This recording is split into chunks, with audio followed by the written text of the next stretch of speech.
Welcome to our channel. Today we how to authorize with MetLife for policy services online, full guide step by step clearly. To begin, visit the MetLife website on your preferred browser. Locate the sign in option, usually found in the upper right corner of the home page. Click on sign in to proceed to the login page. If you already have an account, enter your user ID and password in the provided fields. If you are a new user or have not yet registered, look for the register or sign up link on the login page. Click on the register link to start the registration process. Fill in the required information, which typically includes your policy number, date of birth, and zip code. After entering the information, click Continue to verify your identity.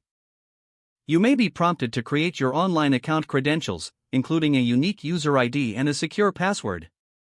Once you have successfully registered, return to the login page. Enter your newly created user ID and password. Click Sign in to access your account.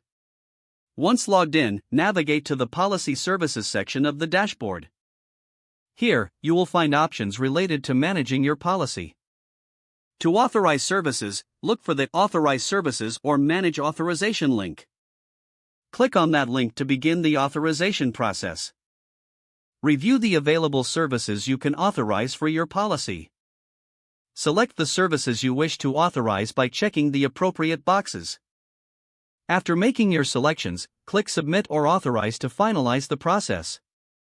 A confirmation message should appear, indicating that your authorizations have been successfully processed.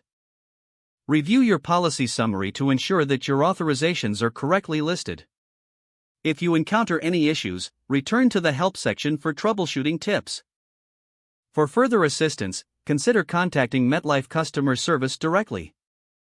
If the page does not load, refresh the browser or try again in a private or incognito window.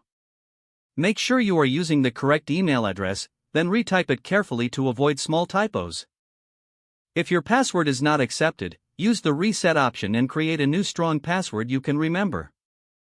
Check your spam folder for verification or security emails, then complete any requested confirmation steps. Enable two-factor authentication if available to improve account security and reduce unauthorized access risk. Don't forget to like this video and subscribe to our channel for more step-by-step tech guides.